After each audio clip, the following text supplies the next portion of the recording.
İranla Amerika Birləşmiş Ştatları arasında atəşkəsdən sonra Pakistanda keçirilmiş danışıqlarda İran nümayəndə heyətinə rəhbərlik edən parlamentin sədri Məhəmməd Baqir Qalibov haqqında Washington Post qəzetinin İslamabad görüşünə həsr edilən məqaləsində maraqlı bir cümlə yer alıb. Qalibov Amerika komandasını incə və peşəkar bir müzakirəçi və yeni İranın potensial lideri kimi heyran etmişdi. Bu, son təqribən bir ay ərzində Qalibovun İran siyasətində önə çıxmasının etirafı və Tehranda sövdələşmək üçün yeni lider axtarışına çıxan Trump administrasiyasının kimin üzərində hesab açdığının təsdiqi kimi dəyərləndirilə bilər. Təsadüfi deyil ki, hələ mart ayında Donald Trump ən yüksək səviyyəli İran rəhbərliyi ilə yaxşı danışıqlar apardığını və bunun uzunmüddətli sülhlə nəticələnə biləcəyini bəyan edəndən az sonra Amerika Birləşmiş Ştatları ilə gizli danışıqlar aparan şəxsin məhz Qalibov olduğu üzə çıxmışdı. Bu mənada vitse-prezident James David Vance'in rəhbərlik etdiyi ABŞ nümayəndə heyəti ilə danışıqlar üçün Pakistan paytaxtına yollanan İran diplomatik komandasına Qalibovun başçılıq etməsi heç də təəccüblü olmadı. 65 yaşlı Məhəmməd Baqir Qalibov İslam Respublikası hakimiyyətinin ən tanınmış və ən təcrübəli təmsilçilərindən biri kimi son 30 ildə İranda siyasi proseslərin mərkəzində olan fiqurlardandır.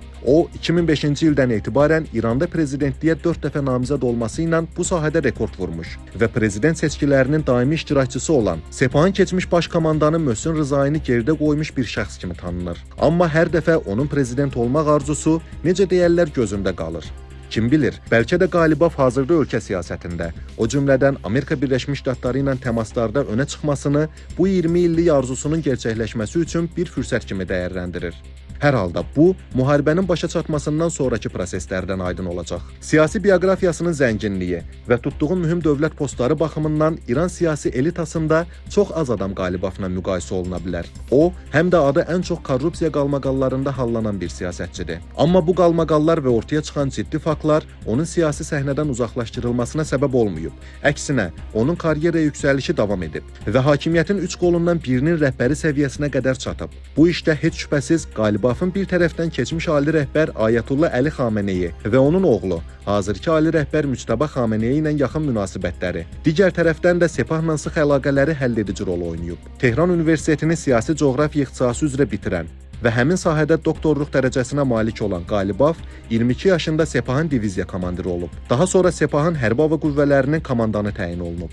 Bu işdə onun Fransada aviasiya kurslarında təhsil alması və İranda ən mahir pilotlardan biri sayılması mühüm rol oynayıb. 2024-cü ilin oktyabrında Qalibov Beyruta səfəri zamanı Airbus təyyarəsini şəxsən özü idarə edib və bunun görüntüləri mediada yayılıb. Bu günlərdə isə Qalibovun idarə etdiyi təyyarədə İran Ali Milli Təhlükəsizlik Şurasının ötən ay öldürülmüş katibi Əli Laricaninin oturduğunu əks etdirən 2005-ci ilə aid şəkillər sosial şəbəkə istifadəçiləri tərəfindən maraqla qarşılanıb. 2000-ci ildə Məhəmməd Baqir Qalibov Ayətullah Əli Xameneyi tərəfindən İran polis qüvvələrinin komandanı təyin olunub. Bu barədə fərman mərhum İran liderinin rəsmi saytında hələ də qalmaqdadır. Fərmanın mətnində Qalibovun səmərəli idarəçilik qabiliyyəti, dinə və inqilaba bağlılığı və hərbi təcrübəsi xüsusi vurğulanıb. Həmin vəzifədə Qalibov prezident Məhəmməd Xatəminin dövründə İranda geniş vüsət almış tələbə hərəkatının yatırılmasında önəmli rol oynayıb. Ardınca da vəzifəsindən istefa verərək Xatəmidən sonra özü prezident olmaq fikrinə düşüb. 2005-ci ilin prezident seçkilərində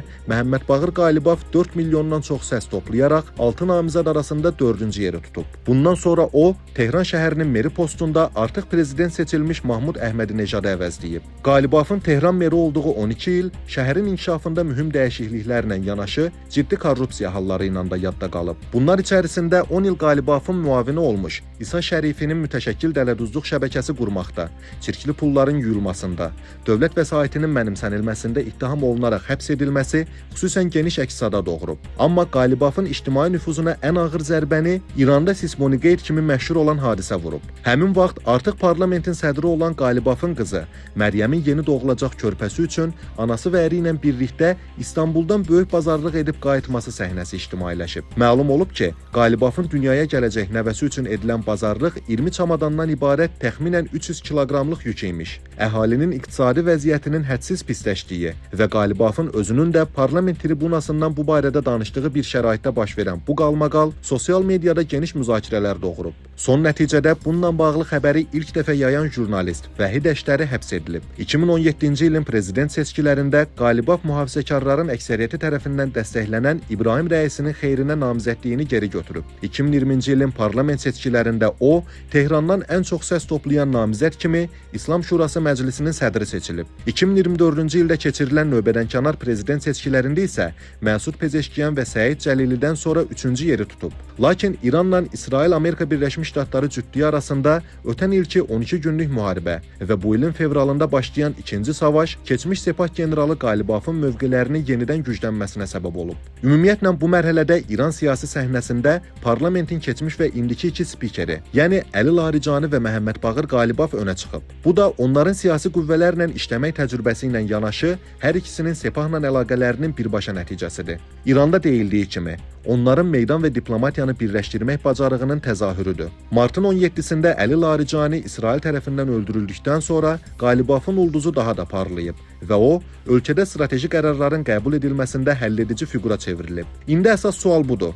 Bu parlama nə qədər davam edəcək və Qalibafın 20 illik prezident olmaq arzusunun gerçəkləşməsinə yol açacaqmı?